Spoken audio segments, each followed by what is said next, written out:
Je vais commencer par introduire un peu le débat de ce jour. L'histoire de l'architecture est intrinsèquement liée à l'histoire de la construction et de la technologie. La quasi-totalité des bâtiments emblématiques des siècles passés, plus particulièrement les deux derniers, n'ont-ils pas été le fruit du travail complice entre architectes, ingénieurs et industriels? Aujourd'hui, la démultiplication exponentielle des contraintes techniques, réglementaires et budgétaires dans le secteur du bâtiment rend plus que jamais pertinent et indispensable le partenariat entre tous ces acteurs en matière de recherche et de développement, que ce soit de nouveaux matériaux, de technologies et de mise en œuvre innovante. Ainsi pourra perdurer non seulement la qualité architecturale, mais aussi, on l'espère, le métier d'architecte. En effet, si le mot innovation est dans toutes les bouches de nos édiles, tout particulièrement en ces périodes électorales, celui de l'architecture y est totalement inconnu. De même, si les programmes des appels à projets revendiquent l'innovation, leurs commanditaires se pressent d'interdire à leurs futurs maîtres d'œuvre tout texte. Face à cette méconnaissance de ce noble art de construire, certains parleront même de dédain, architectes et industriels doivent unir leur appétence à créer pour construire ensemble un avenir meilleur. C'est ce que nous allons essayer de débattre ce matin avec un industriel, Serge Ferrari, une entreprise rhône-alpine, dont la renommée aujourd'hui est mondiale, et deux agences d'architecture, XTU et 5+1, l'une parisienne, l'autre franco-italienne, qui depuis de nombreuses années œuvrent aux côtés d'industriels partenaires pour enrichir leurs projets. Nous allons commencer par Bénédicte Ferrari, qui après une longue pratique d'architecte intérieur a rejoint l'entreprise familiale créée en 1974 par son beau-père, Serge Ferrari, qui met alors au point un composite textile frais contraint des plus innovants, alors destiné aux architectures textiles et gonflables. À ce jour, votre société collabore étroitement avec nombre d'architectes français et internationaux, des artistes, parmi lesquels l'illustre Anish Kapoor, mais aussi des hydrologues, des pisciculteurs, etc. Vous avez 10 minutes pour nous restituer les principales étapes de cette saga familiale. Méfiez-vous parce que j'ai pas de montre et quand je commence, je vous rappellerai à l'ordre. Alors j'ai fait une présentation plutôt iconographique avec beaucoup de réalisations. Alors je vais me tourner un tout petit peu pour voir ce que je vous montre. Alors effectivement, Serge Ferrari, les matériaux sont connus, surtout dans le domaine de l'architecture.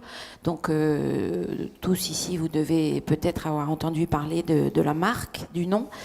Néanmoins, on communiquait plus auparavant sur les produits, donc le Soltis, la Batiline, etc.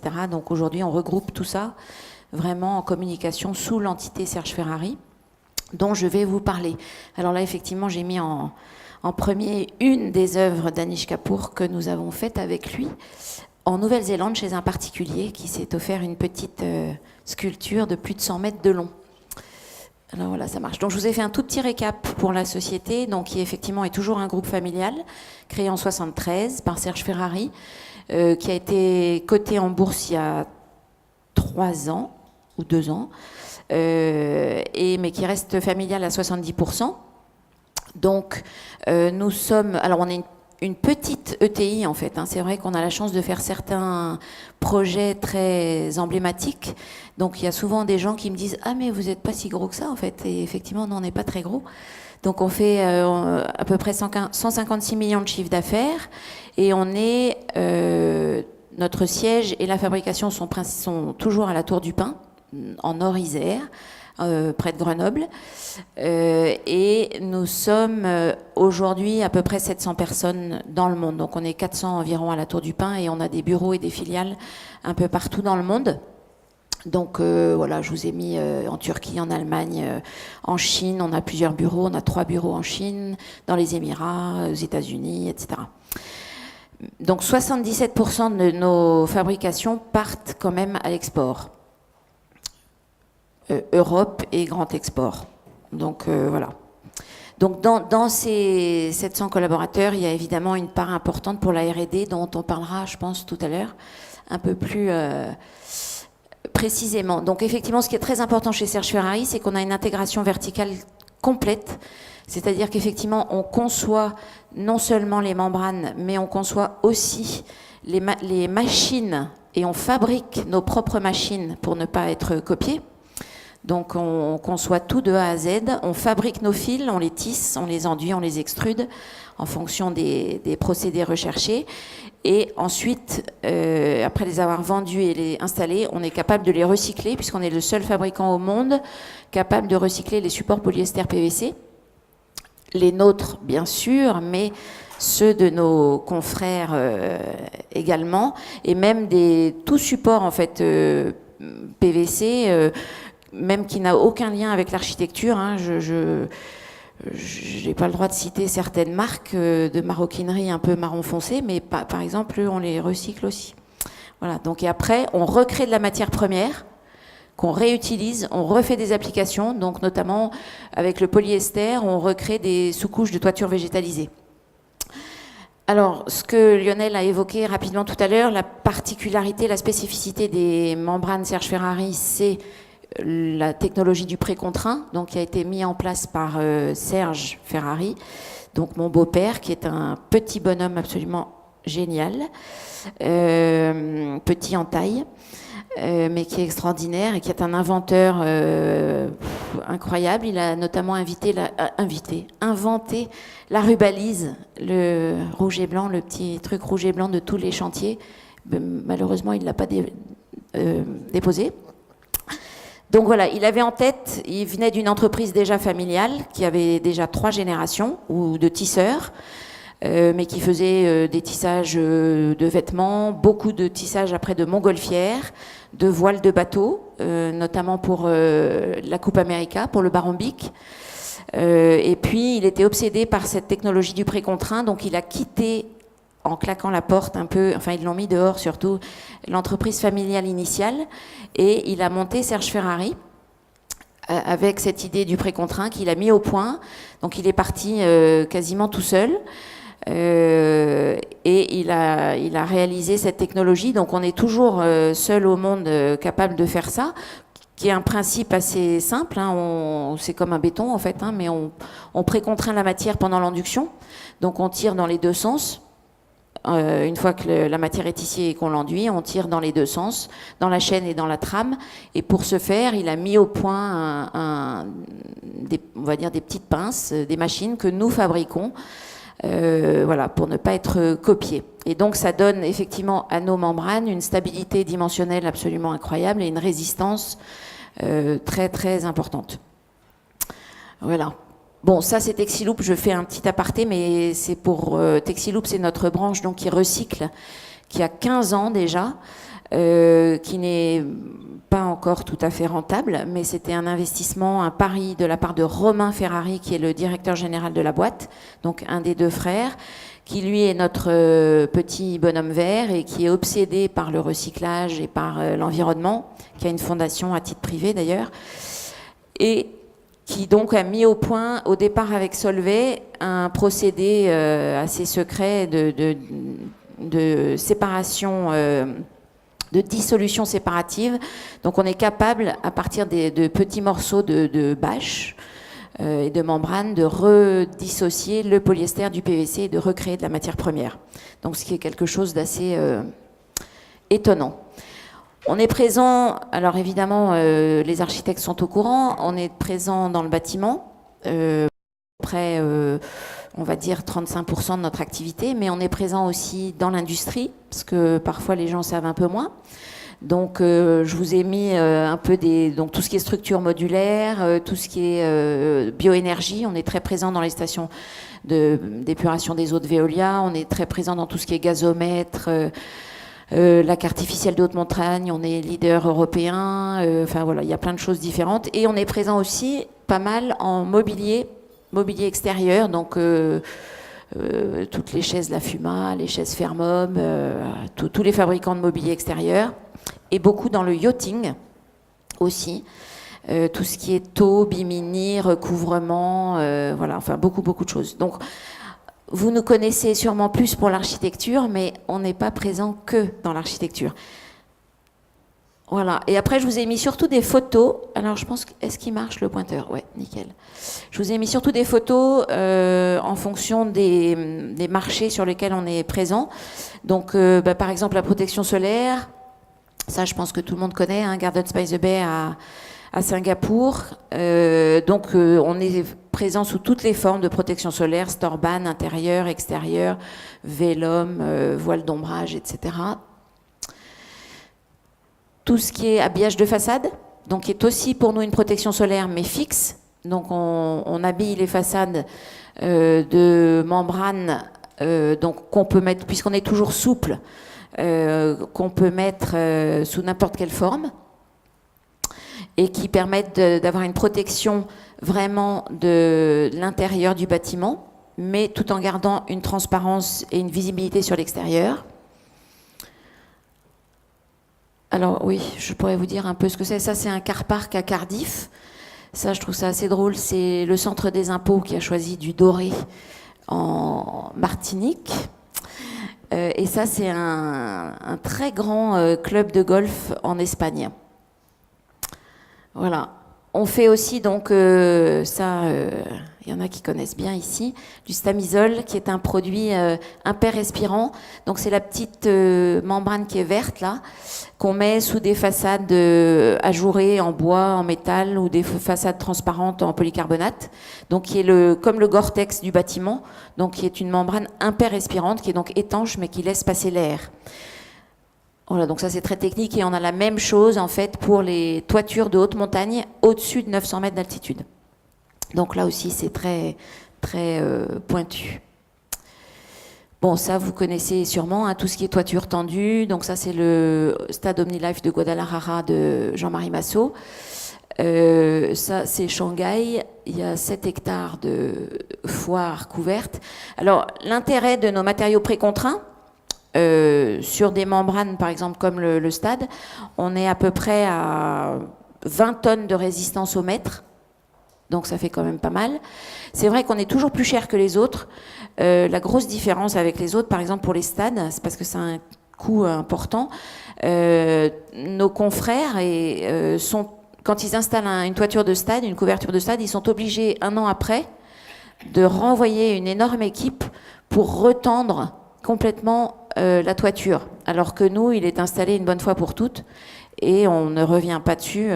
Voilà. On vient de faire la couverture du stade de Lyon, qui est garantie 25 ans minimum. Donc, ça veut dire qu'elle aura une durée de vie encore plus importante. Donc ça, c'est le gros intérêt du pré-contraint, c'est qu'on est, une fois qu'on est installé, on n'a plus besoin d'y revenir. Alors ça, c'est différent, c'est des solutions acoustiques. Donc c'est une membrane souple, toujours, là qui est mise en forme dans un atrium, en vélum dans une salle de réunion, ou beaucoup dans les piscines, les patinoires, etc., qui est en fait absorbante acoustique. Donc la membrane toute nue est absorbante acoustique, c'est-à-dire qu'on a un tissage très particulier qui fait que le son est absorbé et qu'il ne peut pas ressortir. Et on a des résultats qui sont absolument incroyables. Tout ce qui est support de communication extérieur et intérieur, par exemple dans les musées, beaucoup, du fait qu'on soit pré-contraint, on ne curle pas sur les côtés. Par exemple, là, vous voyez, on reste parfaitement plan, donc dans le temps, alors que nos confrères qui ne sont pas pré-contraints, justement, ils ont tendance à curler, à faire des petits trucs sur les côtés. Ça, c'était un habillage d'un bâtiment de 5 étages de haut à la gare de Lyon, à la gare de la Part-Dieu à Lyon. Donc avec une photo de Philippe Ramette et qui a été recyclée. Donc c'était 6 tonnes de matière qui ont resté 6 mois pendant l'habillage d'un bâtiment. Ça, on fait pas mal d'habillage de bâtiments sur des longues durées. Voilà. Et puis tous ces supports en fait sont extra blancs, sont même technique du pré-contraint, mais avec des vernis supportant les encres. Voilà. Donc tout ce qui est mobilier, ce dont je parlais et qu'on connaît parfois pas très bien, qui au départ était réalisé pour l'extérieur et donc fonctionne aussi bien à l'intérieur. Donc c'est très souvent les banquettes de restaurants type fast-food. par exemple, mais aussi beaucoup de choses à l'extérieur, beaucoup de grands passages comme les aéroports. Il y a beaucoup d'aéroports qui sont... les fabricants passent avec nous, tout ce qui est hôpitaux, voilà. Donc le yachting dont je parlais, donc tout ce qui est recouvrement, ça c'est pas précontraint, donc ça c'est fabriqué dans notre usine en Suisse. Ça, il faut surtout pas que ce soit précontraint, justement. Donc tout ce qui est recouvrement, taux, bimini, tout ce qui est bain de soleil, ça peut paraître anecdotique, mais on a un très gros client qui est le groupe Carnival, qui est américain et qui est le plus gros armateurs de bateaux de loisirs. Ils ont plus de 140 bateaux, les énormes, horribles bateaux là, qui font 2 ou 3 000 passagers minimum. Donc il y a en moyenne 2000 bains de soleil par bateau. Multiplié par 50, ça fait quand même 300 000 bains de soleil. Donc ça fait vite... voilà, ils trouvaient qu'on était trop cher, comme toujours, et ils sont passés en chinois. Et en fait, au bout d'un été, ils se sont aperçus que les Chinois, malheureusement, ne résistaient pas aux huiles solaires, ce qui est quand même problématique. Donc ils sont passés en 100% Serge Ferrari, puisque l'huile solaire est un ennemi juré pour nous, pour le mobilier. Donc tout ce qui est ce qu'on appelle spécialité, voilà les fameux lacs artificiels de haute montagne, donc où en fait la membrane est directement posée sur la terre en fait. Il n'y a pas de et on est capable d'être. Ça c'est le lac d'Herpy, l'Alpe d'Huez, qui est à 2900 mètres d'altitude et qui donc ne bouge pas quoi. C'est toujours pareil. Donc ça c'est tout ce qui est gazomètre. On fait tout ce qui est cuve de méthanisation, etc. Et on a un tout nouveau produit qui nous a demandé 5 ans de recherche et développement et qui est utilisé depuis peu dans les fermes d'aquaculture en Norvège, puisque vous savez qu'il y avait un gros problème avec les saumons qui étaient malades et traités, et que donc la production de saumon et les ventes ont diminué de 50% dans le monde à cause de ça, et des dégâts que faisaient les antibiotiques, parce qu'ils étaient élevés dans des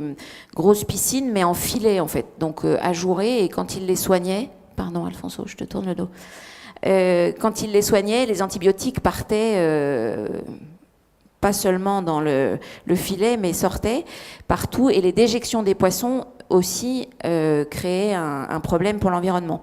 Donc Ecomerden, qui est un bureau d'études norvégien, nous a contactés il y a plus de 6 ans, donc maintenant, et nous a demandé de mettre au point une membrane donc capable de résister à l'abrasion saline, bien sûr, puisqu'elle est immergée, et au poids de l'eau et des poissons, puisque ces fermes ont un diamètre de 80 mètres. Donc c'est énorme comme poids. Et on a mis donc 5 ans pour sortir une membrane qui a une résistance mécanique maintenant de 60 tonnes au mètre et qui ne fait que 3 mm d'épaisseur et qui est très souple, toujours.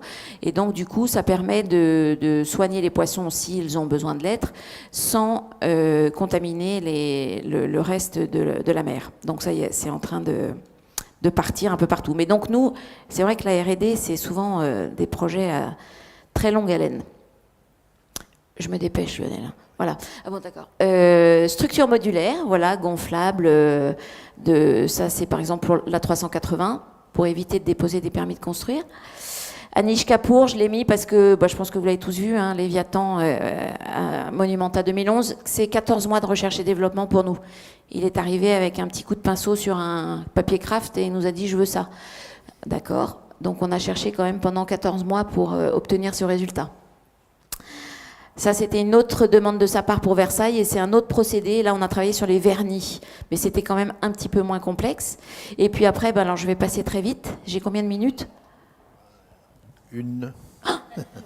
Les JO de Londres. Ça pourra défiler après. Voilà, je vais les faire passer. Ça, c'est les façades dont je parlais. Donc en fait, c'est un hôpital, ça, dans la Pampa espagnole. Quand on est sur le parking, on voit rien de ce qui se passe à l'intérieur et l'archi voulait que les malades puissent profiter de la vue.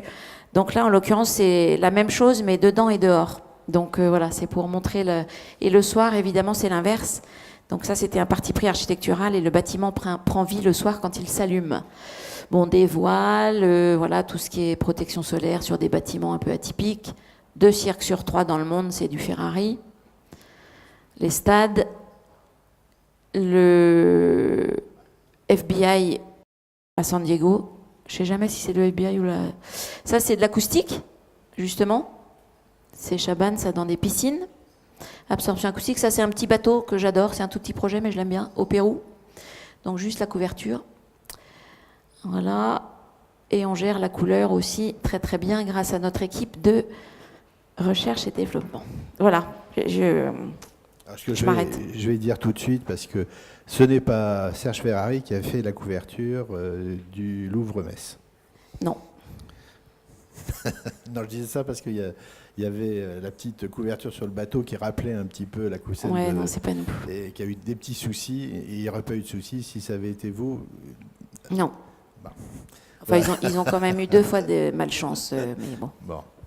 Voilà. Donc, il n'y a pas que les industriels qui font de la recherche et du développement. Il y a effectivement des architectes. On va commencer par XTU. Donc, Anouk Legendre, vous l'avez fondé en 2000 avec Nicolas Desmézières. C'était une agence d'architecture et d'urbanisme qui, comme on peut le lire sur votre site, développe une approche résolument novatrice de la ville et de l'habitat inspiré du vivant. Si le grand public vous connaît davantage pour la Cité du Vin à Bordeaux ou le pavillon de la France à la dernière exposition universelle de Milan, beaucoup ignorent que vous et Nicolas détenez 3 brevets technologiques européens comme inventeurs, entre autres pour du béton végétalisé et puis et pour de la biofaçade. Vous avez la parole pendant 10 minutes pour nous expliquer un petit peu ce que vous faites. Merci. On m'entend là? C'est bon? Oui, ça a commencé il y a quelques années quand on faisait notre projet de musée à La Réunion. On avait besoin d'occuper les équipes qui avaient des temps morts, le temps que le maître d'ouvrage approuve le projet. Donc on a imaginé un jeu pour occuper ces équipes. Et ça consistait à réfléchir sur la ville du futur. Donc on a imaginé une ville qui s'appelait X-City. X-City, c'est elle. C'est une ville de la taille de la Défense, hein, qui est un rôle, c'est une ville utopique, c'est une île. Ça figure de l'utopie, l'île. Et c'est une ville dépollueuse. Hein. Elle consomme le gaz carbonique des villes pollueuses et elle le transforme en énergie. À l'époque, on était sur le thème de l'énergie. Donc elle comprend 2 types de bâtiments, cette ville. Il y a d'une part des bâtiments de bureaux qui ont des façades en verre avec des tubes. Donc ça ressemble à la Défense, un peu dans le genre, un peu plus ondulant, on va dire. Et donc il y a des tubes à l'intérieur des façades et dans ces tubes, il y a des micro-algues qui poussent. Et il y a un autre type de bâtiment, c'est ceux qui sont en nid d'abeilles. C'est des bâtiments de logement et là-dessus, on s'est dit, il faut travailler sur un écosystème végétal qui modifie l'îlot de chaleur et donc qui laisse pousser des plantes, mais comme il ne faut pas perdre d'énergie, d'argent à faire pousser ces plantes, il faut travailler sur un système ensauvagé qui vit sa vie toute seule. Et donc on s'est dit, voilà, si on a inventé ces 2 choses, d'une part un béton qui soit un anti-béton, c'est-à-dire au lieu qu'il soit propre et bien léché comme on fait d'habitude, qui soit moins propre avec des algues, avec des plantes qui poussent dessus et qui deviennent un écosystème végétal. Et puis sur les façades en verre, on s'est dit on pourrait transformer les façades des villes et notamment par exemple les façades de la Défense ou les façades des villes chinoises ou coréennes, puisqu'on travaillait à l'époque en Corée aussi. Et on pourrait les transformer en façades productives. Et donc changer le concept de la ville. Au lieu que la ville soit consommatrice de ce que fait la campagne, la ville pourrait produire ce dont elle a besoin. Et donc suite à ça, on s'est dit, on va d'abord travailler sur les murs végétaux. Donc c'était une époque où en fait c'était pas si développé que ça, le mur végétal. Donc on a commencé à faire des recherches sur le béton végétal. Et puis, un peu par hasard, on est tombé sur un fabricant de terre cuite, Terreal, qui nous a demandé de développer un mur végétal en terre cuite. Alors, c'était sympathique, la terre cuite. Ça, c'est un banc d'essai.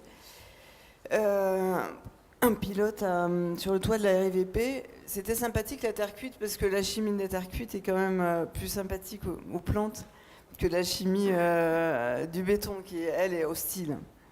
Donc voilà, on a mis au point un système, on a fait un petit groupement avec Topagé pour nous assister sur la dimension végétale. Et on a travaillé sur l'implantation de plantes issues de l'écosystème naturel de l'Île-de-France, mais aussi des terrasses qui étaient autour de chez nous. On est allé ramasser des plantes qui poussaient spontanément sur les terrasses, en se disant elles arrivent à pousser dans le caillou, elles arriveront sur les toits, sur les façades. Voilà. Et donc ça, c'est le même système au bout de 2 mois. C'est un autre pilote, le premier. Au bout de 2 mois, on a quand même un truc qui se développe bien. Il y a différents niveaux de densité parce que suivant les carreaux, il y a différentes compositions de terre et de graines. Et puis après, on s'est dit, tiens, on pourrait aussi faire sans l'industriel. Et un système hyper low-tech et qui coûte rien en fait et que n'importe qui pourrait faire. Et ça a donné ça. Ça c'est ce qu'il y a derrière le système d'avant. Et pour dire que en fait finalement la collaboration avec les industriels peut aussi donner sur des concepts beaucoup plus low-tech où on est hors système commercial en fait. Voilà. Et parallèlement on avait commencé à travailler sur le béton vert, avec toute une campagne de recherche avec une chercheuse de l'université d'Orsay. Et donc là, on a mis du temps à trouver nos partenaires. Et là, maintenant, on est en train de relancer un partenariat. Et donc ça va démarrer là bientôt, avec Lafarge et Saint-Gobain associés sur le béton vert, donc le béton végétalisable. Donc chacun, eux aussi, cherchaient dans ce domaine-là. On s'est dit qu'on allait allier nos forces plutôt que de chercher 3 fois séparément. Et voilà, donc là-dessus, on avait fait des essais. Pour convaincre les industriels, on commence par faire des essais nous-mêmes, parce que sinon, ils disent « Ah, mais c'est pas possible, là, ça va être compliqué, etc. » Enfin, c'est ce qu'ils nous ont dit, en tout cas. Et donc, on a commencé. Donc, pendant 2 mois, on a coulé du béton tous les soirs à l'agence. Et donc, il faut faire des gros blocs de béton pour pouvoir faire les expériences, avec différents granulats, avec différentes chimies du béton, et différentes plantes. Et puis il y a les façades à microalgues. Tout à l'heure, je vous ai montré dans X-City les façades à microalgues dans des tubes. Alors à ce moment-là, donc on a déposé aussi des brevets sur ces façades. Ça s'appelle des biofaçades. Et comme l'idée nous paraissait quand même assez séduisante, on se disait si on peut faire en sorte qu'avec la pollution de l'air et le gaz carbonique, on fasse de l'énergie ou des produits utiles pour la société, c'est quand même bien, un puits à carbone productif. Et donc à l'époque, on avait commencé par faire un partenariat avec un industriel espagnol qui s'appelle BFS, Biofuel System, qui travaillait sur de la conversion du gaz carbonique en microalgues. Et puis, finalement, on s'est rendu compte qu'il y avait des industriels plus fiables. Et on a développé d'autres partenariats, d'abord avec le CNRS, qui n'est pas un industriel, mais un académique. Et à la suite de ça, donc, on a fait d'abord des premiers projets avec des tubes comme ça en façade. Et après, on a évolué, donc on a déposé un deuxième brevet qui est pour des systèmes complets de façades végétales, de culture de microalgues dans les façades. Et donc ça, c'est un système plan. Tout à l'heure, on était avec des tubes dans les façades. Et donc là, c'était la copie en fait de ce qui se faisait déjà en fait dans l'industrie, mais qui n'était pas appliqué au bâtiment. Et là, en fait, c'est une invention directe, c'est-à-dire qu'on dit, on part du modèle du bâtiment, le doux vitrage, et on dit, on en fait un aquarium, et on cultive du plancton à l'intérieur. C'est le renversement du système. Donc, à la suite de ça, on avait notre partenaire académique, et donc on a cherché d'autres partenaires industriels pour développer. Un qui est Séché Environnement, qui est un spécialiste du déchet, qui avait beaucoup de gaz carbonique à transformer. Et donc, il nous a payé nos premiers démonstrateurs. Et un autre qui est Viry, qui est un industriel des façades, donc qui est arrivé récemment, avec qui on développe le procédé maintenant. Donc, ça a donné lieu à plusieurs pilotes.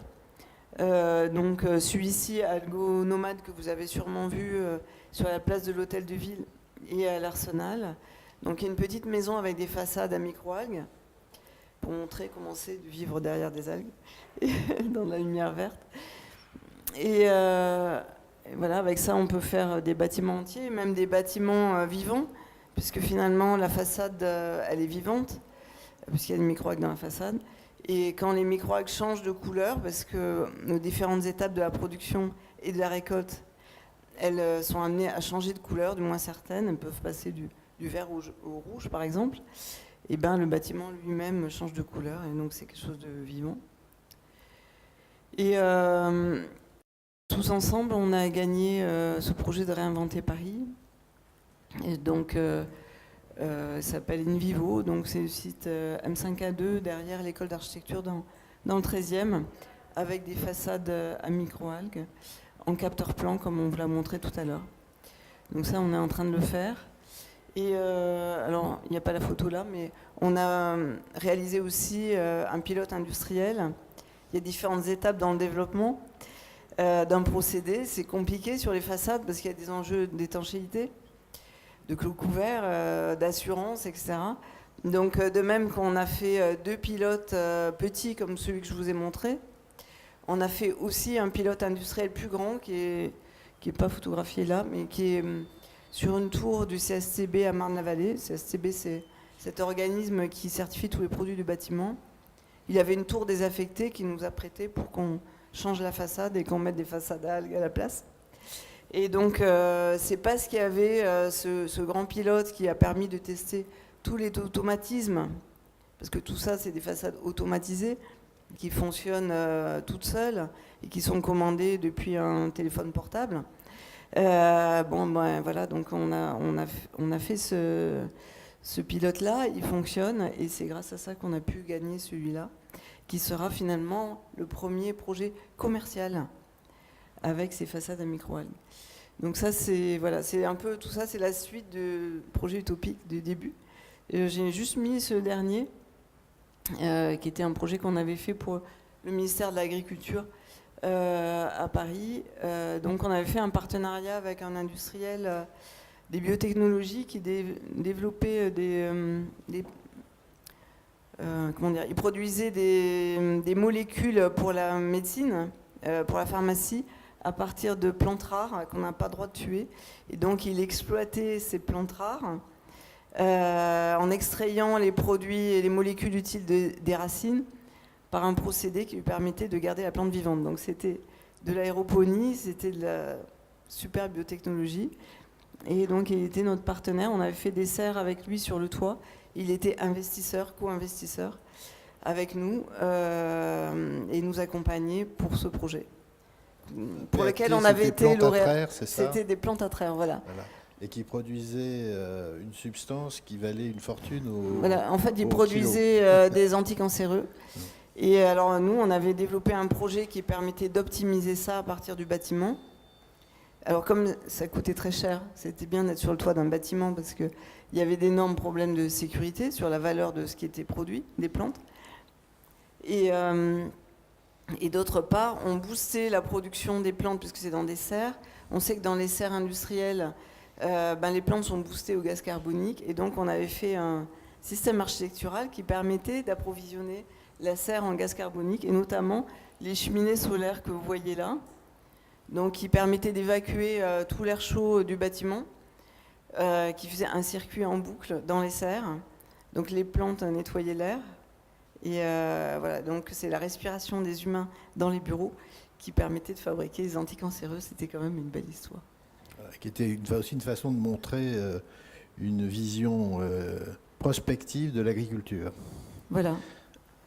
Parce que comme c'était le ministère de l'Agriculture, il fallait montrer que c'était plus agriculture de grand-papa. Malheureusement, le projet retenu préfère la production alors, en fait, alimentaire. Alors bête et stupide, mais je ne sais pas où on est le projet d'ailleurs. En fait, on avait été lauréat, mais Ports Park aussi était lauréat. Il y avait 2 lauréats. Oui. Et donc, après 1 an de discussion avec le ministre, etc., Ports Park a eu le projet. Et qui ne s'est pas fait et qui ne se fera pas parce que ça a été transformé en université. Et voilà, ils ont vendu le terrain, ils ont arrêté le terrain. Peut-être s'ils avaient fait les plantes à terre, ils seraient arrivés. Voilà. Merci beaucoup. On va passer donc à Alfonso Femia, qui vous avez fondé 5+1 Architecture à Gênes en 1995 avec Gianluca Pelluffo, rejoint depuis par Simonetta Sensi et puis Nicolas Spinetto. Votre studio dorénavant basé également à Paris et à Milan, œuvre en Italie. Alors, il faut quand même reconnaître que c'est presque un miracle. C'est un exploit, en tous les cas, parce que ça, c'est pas qu'une seule opération, c'est plein d'opérations, mais aussi en France, en Égypte, au Maghreb, à Istanbul, enfin, vous nous raconterez tout ça. On vous doit, entre autres, le master plan de Milan Expo 2015, un petit lien donc avec XTU, et la requalification du socle des docks à Marseille. La plupart de vos réalisations ont fait l'objet de développements spécifiques de produits avec des industriels, surtout italiens. Vous nous direz peut-être pourquoi plutôt des Italiens que des Français. La parole est à vous. On peut commencer pour répondre à ça. Bon, d'un côté, merci parce que j'ai eu la possibilité d'écouter ce qui est la base un peu de notre réflexion. Et la réflexion, elle part d'un constat. Quand j'ai commencé à faire ce travail, je viens d'un pays dans lequel il existe, peut-être c'est le seul pays qu'il existe, les petites et moyennes entreprises. Les petites et les grandes artisanats. L'artisan qui après devient une petite industrie et puis devient un grand industriel. C'est-à-dire en logique dans un pays très petit, et surtout ça passe dans une partie du nord de l'Italie, qui à un certain moment, il a développé une grande recherche jusqu'à l'année 70, et après s'est arrêté. Et quand j'ai commencé à travailler, dans l'année 90, on avait, dans notre pays, une seule modalité de faire notre métier, c'était le catalogue. Et j'ai refusé la possibilité de penser que tout l'art, toute la capacité de cet artisanat, de cette petite et moyenne entreprise, il pouvait sortir seulement dans un catalogue répétitif. Mais pourquoi? Pour deux choses. C'est pour ça que je parle des matières. Après, derrière la matière, il y a la technologie, il y a la recherche.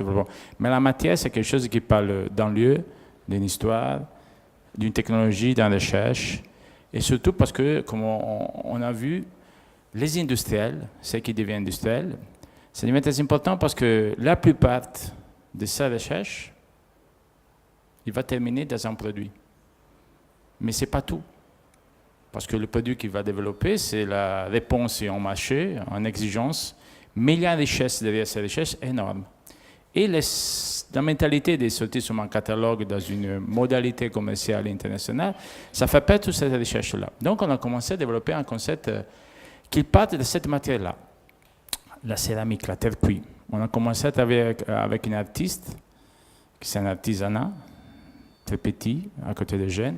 On a commencé à faire des maquettes, des éléments en céramique. Pour comprendre comme ça, c'est la matière du début de l'homme, c'est-à-dire c'est la matière qui accompagne l'homme du début, avec laquelle on a fait les premiers outils, et qu'il avait perdu aussi dans les mêmes dernières années tout son esprit, sa poétique. Et nous avons commencé à regarder la matière avec un regard. Ce que vous verrez aujourd'hui, c'est des photos de travail que nous avons fait avec deux photographes. C'est Luc Begli, avec qui nous avons commencé à travailler il y a quelques années.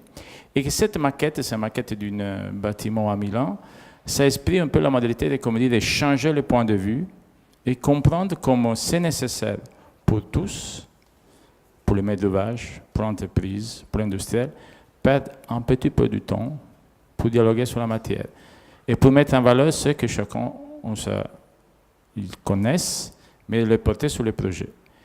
Alors, ça appartient sur la ville, c'est-à-dire que pour nous, quand on parle des matières, on parle immédiatement, c'est la seule chose qui puisse parler spécifiquement d'un lieu, c'est la seule modalité avec laquelle on peut rentrer dans le dialogue avec la lumière, avec sa géographie, avec sa relation. Et alors, par exemple, ce bâtiment à Gênes, nous avons beaucoup travaillé du début avec Saint-Gobain, après avec Picqueton, après avec AGC, après avec d'autres grands producteurs de verre. Pour penser les façades, on ne va pas à ce qu'il fait la transformation de la matière, mais ce qu'il produit de la matière pour comprendre les différents types de richesses. Et comprendre comme, par exemple, aussi si la loi italienne, pas seulement la loi italienne, il oblige, dans certaines conditions, d'avoir des vitrages avec des écrans en face, comme la matière, il a tellement évolué que désormais le verre, c'est quelque chose d'exceptionnel, qui peut répondre complètement de différentes manières. Et comme un bâtiment symbolique à Gênes, il peut changer complètement sa perception, sa vision, sa couleur. Avec quoi? Avec le soleil, avec le point de perspective. Ça veut dire que la matière, il commence à devenir un élément empathique vers les personnes. Parce qu'ils réagissent, tandis qu'ils sont aperçus dans les différents moments de la journée, dans les différents jours de la semaine, dans les différentes semaines du mois. Et cette question d'empathie, cette question comme des relations, de dialogue avec les personnes, c'est pour nous aussi la modalité avec laquelle on peut parler d'architecture avec les citoyens, avec les personnes normales. Parce que dans ça, se reconnaissent. Et surtout parce qu'ils donnent quelque chose que j'aime de l'architecture, c'est-à-dire quand quelque chose travaille avec la lumière, quand il travaille avec un lieu, il n'est jamais égal dans le temps. Et chacun peut prendre sa relation. Ici, par exemple, on ne peut pas connaître qu'ils ne connaissent pas Gênes, mais il y a l'ombre de la lanterne, le symbole de Gênes, qui ne s'est pas voulu. Je peux dire que je l'ai voulu, ce n'est pas vrai. C'est arrivé et c'était toutes les personnes de Gênes, il m'a dit que nous avons voulu mettre l'ombre, le reflet de la lanterne de Gênes. C'est pas vrai. C'est arrivé, ça veut dire parce que la matière, il nous a permis vraiment de travailler avec ça. Et tout ce travail, c'est fait avec un aspect, je veux dire. Et c'est pour ça qu'on prend de la recherche. Tous les bâtiments sont construits entre 1000 et 1200 euros mètre carré. Dans les contraintes qu'on connaît très bien, d'un appel d'offres, des entreprises, d'un maître d'ouvrage qui ne veut pas perdre d'argent, qui ne veut pas perdre de temps, qui ne veut pas faire de la recherche. Et toute cette recherche, elle était faite tandis qu'on développe le projet, tandis qu'on développe le chantier. Ça veut dire quoi? Que nous devons parler les mêmes langages des entreprises, nous devons parler les mêmes langages de l'industriel pour pouvoir pousser dans cette même contrainte de temps qu'on peut arriver au-delà de ce que les catalogues. Et par exemple, dans ces façades de la Tour horizontale Milan, on a développé pour jeter la loi sur le système des façades sud-ouest, d'avoir un écran blanc, comme il fait mon ami Renzo Piano toujours en face. Je refusais l'idée d'avoir des rideaux blancs dans la façade. On a développé un système avec un maille métallique déposé de 2 mm, 3 mm de la façade pour établir ça comme un écran, capable de parler le même langage. C'est-à-dire, on a fait ça pendant le chantier, en obligeant le producteur à faire la certification pendant le chantier, sinon le maître d'ouvrage ne pouvait pas arriver à ça. Ou comme c'est pavé de verre, et qui a introduit un thème pour nous très important comme recherche sur la matière dans les dialogues avec la lumière, c'est la troisième dimension. Ce pavé de verre, c'est une industrie de la Toscanie qui est très connue parce qu'il a fait tous les palais d'Hermès avec Renzo Piano à Tokyo. Mais là, c'est un produit spécial, signé par Hermès, seulement pour Hermès, qui coûtait une fortune exceptionnelle, sans tout fait en acier, avec des pièces spéciales. Notre défi, c'était comment développer ces matières, mais dans une question quotidienne, c'est-à-dire avec un prix qu'on peut le mettre et faire devenir la matière de la quotidiennité. Et la troisième dimension, j'ai jamais travaillé pour créer une réflexion toujours différente, qu'on verra aussi dans d'autres projets, et qu'on développe dans cette fois avec une déclinaison toujours différente. Les projets, quand je parle de matière, ça ne veut dire pas qu'on a choisi un élément. On a travaillé sur toutes les questions qui développent le projet. Comme ici, un système d'élévateur dans un bâtiment très historique, très important de Milan, comme par exemple découvrir qu'on peut faire des grands vitrages avec cette condition-là, parce qu'on sort du catalogue, on parle avec l'industrie, on voit qu'est-ce qu'on peut lever, on voit là où on peut réduire les coûts, là où on peut être plus vite, et on met ensemble et on travaille sur le processus. Personne ne travaille plus sur le processus. C'est-à-dire, chacun, il est dans son boîte, l'industriel fait son chemin, l'entreprise fait son chemin, le maître d'ouvrage fait son chemin. Le seul qui a la responsabilité de mixer ça, de les reporter autour d'une table, dans le même content, c'est l'architecte, qui doit passer ce temps-là pour arriver à faire quelque chose qui ne rentre pas dans les conditions normales et qui, au début, on ne peut pas arriver. Et ça, c'est un peu le défi qu'on construit dans le temps, en condition de paysage, qu'il a toujours trouvé une solution, sauf si le budget soit rien, c'est-à-dire vraiment une obligation aussi pour l'entreprise de se poser dans les questions qu'une partie du projet doit devenir exceptionnelle. Nous sommes aussi celui qu'en Italie, on a fait la première école tout en bois et tout des logements de social housing complètement en bois. Pour sortir de la question que le bois était pensé seulement, comme en Italie on pensait au début, comme la vision qu'on pouvait dans les Dolomites ou des choses. En comprenant qu'on pouvait faire de l'architecture, en comprenant qu'on pouvait construire un langage capable de rentrer toujours dans un appel d'offres public, capable, comme on dit, de construire dans le lieu. C'est-à-dire que là, on a porté un débat, ça c'est le premier, c'est complètement en bois, c'est toute la structure, c'est différent comme on fait en France, normalement il y avait des chaussées en béton après, et c'est un concours gagné et développé dans 5 mois, pour démontrer, construire à 900 € mètre carré, démontrer qu'on peut faire ça pour le social housing. Mais ça, ce n'était pas possible sans un dialogue avec Rubiner, qui c'est le producteur, qui a développé pendant le développement du projet tout un système. Et ça, la question de la matière, elle arrive au système de la lumière, à la concession de la lumière, qui c'est toujours un système toujours posé à catalogue et qu'il a développé dans cette année un système différent avec la technologie. Ou comme ça, pour Touran, les 150 ans de l'Italie, où tout un système de grillons céramisés, il a permis pour 10 mois d'avoir cette place complètement rouge, qui a coûté 25 € mètre carré, mais qui a donné cet hommage aussi à l'agraphisme de l'année 30 pour Licini à Touran, et ça fait devenir ce lieu abandonné un lieu public à Touran. C'est-à-dire qu'avec moins d'1 million, on a développé plus de 15 000 mètres carrés de place avec ces grillons rouges et de l'autre côté vert, ou à l'intérieur avec ce système de lumière. Et ça, on revoit les pavés en verre Prisma, avec lesquels, quelques années après, et ça c'est le défi posé pour, on doit dire à l'entreprise, à l'industrie qu'on doit croire dans les architectes, parce qu'on la accompagne. Un premier témoin d'un morceau d'un projet devient un tour symbolique d'une université à Milan, parce que la recherche, pas après pas, il permet d'accompagner le développement et comprendre si on peut, comment on peut pousser en matière. Et comme vous voyez aussi sur la droite, il commence tout le travail sur la céramique. Le travail sur la céramique que nous avons développé, c'est ce que j'appelle toujours un travail sur des générosités. Ça veut dire quoi? Ça veut dire que le travail que vous voyez avec l'artiste, que ça c'est le modèle du projet de Rome, ça c'est les photos de Luc qui effectivement il démontre comme les bâtiments, il a complètement capturé le ciel de Rome, nous avons appelé, et vous parlez ici d'un bâtiment de 70 000 mètres carrés construit sur la gare haute vitesse de Rome avec 35 000 mètres carrés de façade. Et tout le développement de la matière, sous le verre d'un côté et sous la céramique derrière, c'était fait pendant les projets, avec toute une recherche qui l'obligeait, par exemple, de comment à l'intérieur on pouvait porter toute la lumière au fond de 50 mètres. Et là, on a développé un produit de 40 € mètre carré pour faire une façade ventilée avec Joint Zéro, développant une technologie Joint Zéro, qui, tandis que nous avons développé à le chantier, coûtait moins que le système classique. Mais porter ce processus sur la table, il a apporté un résultat à l'industriel plus important que ce que nous avons pensé au début. Mais cet accompagnement, c'est important. Et à la fin, il a marqué un des bâtiments plus emblématiques maintenant en Italie. Et qu'il commence par des bâtiments de housing. Ça, il y a toute une histoire pour démontrer. Ça, c'est un projet, un concours que nous avons gagné. Mon défi, c'était de démontrer qu'on pouvait construire des logements à 1100 € mètre carré avec une qualité architecturale, avec une qualité de message que vous pouvez voir avec tous les systèmes de façade, comment en céramique en 3 dimensions, on pouvait changer complètement la relation avec la lumière, comment un système en bois, on pouvait retourner à être un système de façade, et ça, pour en développer un système qui coûtait la moitié du début, parce qu'on développait tout en recherche pour réduire la sous-structure. Mais ça, grâce à le dialogue avec l'industriel, on s'est mis sur la table, on a trouvé la solution, et on a accompagné tout ça.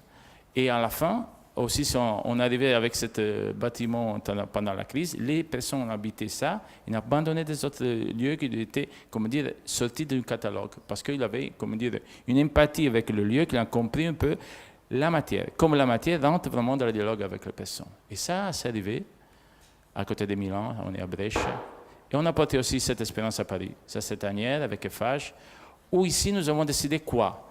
Parler le même langage qu'on se trouve à Paris, la briquette. Qui pour moi, comme italien, c'est un peu fou, parce que la briquette, c'est un parement, c'est pas vraiment la matière. C'est quelque chose qui, mais il y a un intérêt, c'est comme une trame.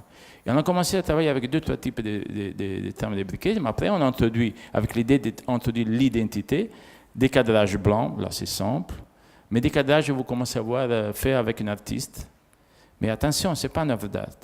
Pour faire ça en France, vous savez mieux que moi, j'ai développé un produit base avec un industriel parce que ça c'est certifié. Et après 6 mois, on a compris que vous pouvez trouver un base neutre avec n'importe quel artiste, on peut faire ça et se trouve un produit industriel bien posé par l'entreprise. Et donc on a reporté l'art, l'œuvre d'art dans les housing.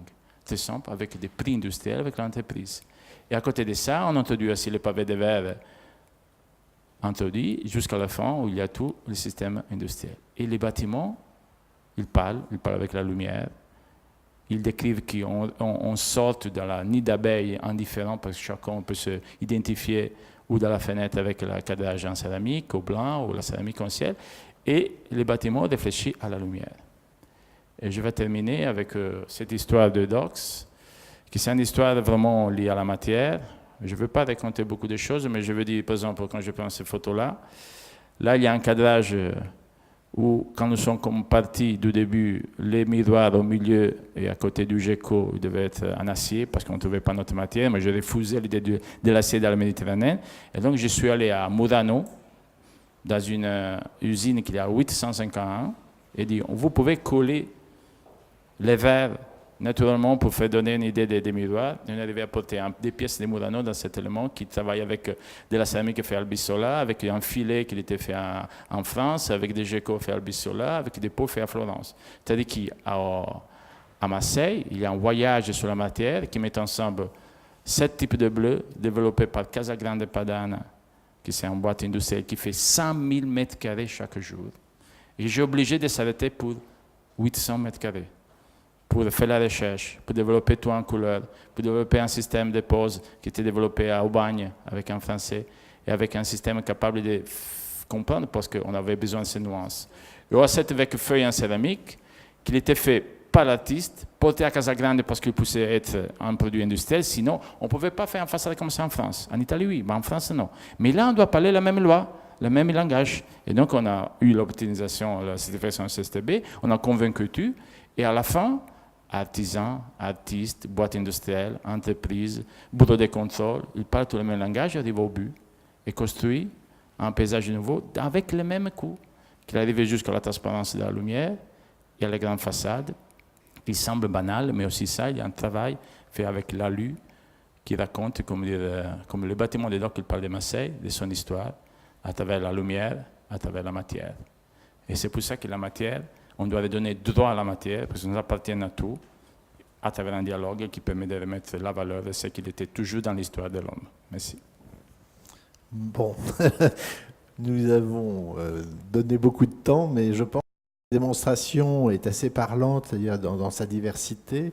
Vous avez, on fait chacun des approches fondamentales. Bon, on peut le comprendre entre un industriel et un architecte, mais en fait, on s'aperçoit que ces approches en matière de recherche, elles peuvent être très en amont et elles peuvent être complètement dans le déroulé du projet lui-même. C'est-à-dire, alors est-ce que vous pouvez nous, d'abord, déjà on va aborder tout de suite le projet, c'est savoir ce que représente cette dimension de recherche et de développement en termes de budget au sein de vos agences, parce que il n'y a pas tant d'agences que ça qui font de la recherche, y compris au niveau de l'entreprise. Qu'est-ce que ça représente pour chacun d'entre vous, la recherche, en termes financiers, dans vos budgets est-ce que vous le savez Moi, je sais. Chez nous, je sais à peu près, mais c'est sûrement plus complexe chez vous. Nous, on dédie chaque année 4% du chiffre d'affaires à la recherche, dont 1% pour le recyclage, pour Texiloop. Donc c'est 3% pour les nouveaux matériaux, et on a 5% des effectifs en R&D. Donc on a à peu près aujourd'hui 35 personnes qui font de la recherche, dont les coloristes, voilà. Plus le travail qu'on fait en partenariat. Par exemple, en ce moment, on a un partenariat avec le CEA Tech qui nous aide à chercher sur des matériaux connectés. Voilà, où là, nous, on n'est pas équipés et on fait un partenariat avec eux sur 2 ans. Donc il faut remettre ce chiffre, c'est quand même de voir que dans les entreprises qui sont cotées, où on demande de servir des dividendes aux actionnaires à 2 chiffres, qui ne préparent pas l'avenir, hein, qui est donc 4%, 5% de recherche pour une industrie, c'est beaucoup. C'est beaucoup. Ouais. Mais nous, il faut arriver peut-être à remettre tout ça en perspective. C'est la base, d'être aussi prospectif, d'être en amont. Et après, on bosse à la demande des archis, à la demande pour d'autres projets. Voilà. Nous, c'est très vaste en fait. C'est vrai qu'on crée nous-mêmes des choses, mais c'est souvent à la demande des autres aussi. Chez Xtu, je crois savoir que rien que la recherche sur les microalgues, etc., ça vous a mis 8 ans, je crois, pour monter votre tour de table. Oui. Ou 10 ans peut-être même. En fait, ça fait 8 ans qu'on a eu la première idée là-dessus. Donc finalement, ça fait assez long pour développer. On dit que pour une innovation de rupture, il faut 10 ans. On n'est pas très loin puisqu'on arrive à la phase commerciale maintenant. En fait, ça a été long parce qu'il faut trouver les partenaires, il faut surtout trouver les financements. Et effectivement, c'est un gros effort de la part de l'agence. On va dire que tout le bénéfice de l'agence passe dedans. Pour les effectifs, c'est entre 10 et 20% des gens suivant les périodes, en fait. Parce qu'il y a les façades à microalgues, mais il y a aussi d'autres choses. On a aussi développé des outils particuliers sur le paramétrique pour traiter les géométries complexes sur certains projets. Et on a aussi développé une réflexion sur l'eau avec des choses originales et des partenariats originaux. Donc finalement, tout ça, ça prend pas mal de temps, mais qu'on réutilise, qui resserre finalement dans les campagnes de concours sur l'innovation. Aujourd'hui, on en voit le fruit finalement. Donc c'est pas mal. Mais c'est vrai que c'est long. Et les 8 ans, oui, c'est long. Et il ne faut pas être découragé. C'est vrai qu'on n'est pas une grosse entreprise. Et finalement, on s'aperçoit que c'est à nous de développer nous-mêmes parce que tous les partenaires qu'on va trouver, eux, ils vont commencer à bouger quand ils ont des financements. Mais si on attend d'avoir un financement pour développer un système industriel, il faut déjà quelqu'un pour chercher les financements. Et donc ça, ce quelqu'un, il faut le payer. Et rien que ça, c'est déjà... Parce que ce quelqu'un coûte beaucoup plus cher qu'un architecte, évidemment, celui qui cherche des sous. Et rien que ça, c'est énorme. Donc voilà, ouais, c'est long, parfois un peu décourageant. Bon, quand on arrive à la fin et au résultat, là, comme là maintenant, c'est quand même sympa, quoi. Mais il y a eu des moments assez de grande solitude, on va dire.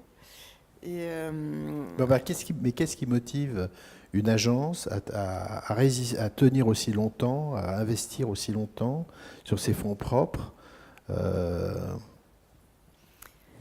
En fait, ça nous a paru tellement scotchant comme idée au début, cette idée de pouvoir faire produire les façades des villes industriellement, avec du plancton qu'on pouvait entièrement mécaniser finalement. Faire passer dans des systèmes hydrauliques qu'on sait gérer dans les bâtiments, qu'on s'est dit c'est dommage de ne pas le faire. Simplement, il fallait y croire. Et nos premiers partenaires du CNRS, par exemple, ils imaginaient même pas mettre ça sur les bâtiments. Les gens du bâtiment, ça leur paraissait compliqué à cause des ATEX et de tout ça. C'est quand même lourd, tout ce qui touche au clos et couvert. Parce qu'il faut que ça soit certifié. C'est le truc Surtout qui fait le en plus France. peur. Surtout en France, ouais.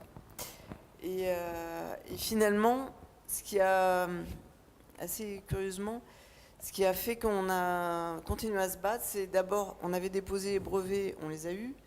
Et donc après, on s'est aperçu que si on ne développait pas nous-mêmes la technologie, personne n'allait nous acheter les brevets.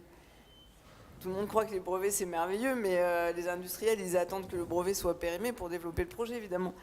Et donc, il fallait tout d'un coup, on s'est aperçu qu'on avait beaucoup investi dessus, parce que la première année, le brevet, il coûte pas cher, mais après, quand on a payé tous les droits dans tous les pays, avec toutes les traductions et tout, alors là, on a dépensé beaucoup. Et là, on s'aperçoit que si on ne développe pas nous-mêmes, c'est pas la peine. Donc on s'est dit, allons-y, etc., embauchant des gens pour développer ça. Et après, ce qui a donné qui a relancé la machine, c'est en fait qu'on a généré des concurrents qui ont commencé à dire qu'ils avaient eu l'idée, les premiers, etc., alors qu'ils arrivaient plusieurs années après. Et voilà, et ils nous ont attaqués. Ils ont attaqué nos brevets, et ça a mis 4 ans pour défendre le brevet, etc. Et puis, il y a 2 ans, 1 an et demi, 2 ans, on a gagné totalement à 100% devant eux, devant le tribunal de Berlin. Et voilà. Et alors, tout d'un coup, nos brevets qui qui était tout seul, comme ils avaient été attaqués et qu'ils avaient été défendus et qu'ils avaient gagné, tout d'un coup, ils ont pris beaucoup de valeur. Donc du coup, ça a relancé la confiance de nos partenaires. Donc voilà. Puis est arrivé Réinventer Paris, et c'est vrai que Réinventer Paris, quelque part, ça a quand même boosté le milieu des promoteurs et le milieu du bâtiment pour faire de l'innovation. Et il y avait une demande d'innovation, que sinon il n'y avait pas cette demande, tout simplement, parce que pour faire du bureau, par exemple, qui est un produit standard industriel, moins c'est innovant et mieux c'est pour un promoteur normalement. Mais avec Réinventer Paris, Réinventer la métropole, on est obligé de voir les choses autrement. Et voilà, donc ça, voilà, il y a eu une série d'événements comme ça qui ont relancé. Et par ailleurs, nous, dans notre fort intérieur, on était très persuadés qu'il fallait changer la conception de la ville et la rendre plus productive. Qu'il fallait inverser les rôles, de même que pour le béton, on croit toujours que le mur, c'est cette chose définitive, toute propre et bien léchée. Finalement, le mur, il pourrait être autre chose. Il pourrait être une chose filtrante, il pourrait être une chose rafraîchissante, il pourrait être plein d'autres choses. Et nous, chez Extu, on se dit que si on renverse les choses qui semblent évidentes, peut-être il peut apparaître d'autres choses utiles à partir de ce renversement. Alors, chez 5+1, c'est une démarche encore différente, puisque c'est le projet qui génère la recherche, pratiquement,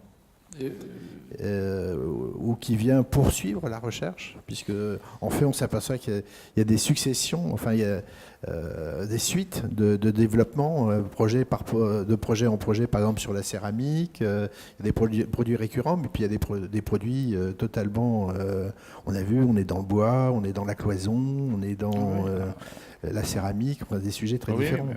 Donc qu'est-ce que ça... Parce qu'en même temps, vous nous dites, on construit ça à entre 1100, 1200 euros du mètre carré. Bon, les honoraires étant assis sur le montant du prix de la construction, ça veut dire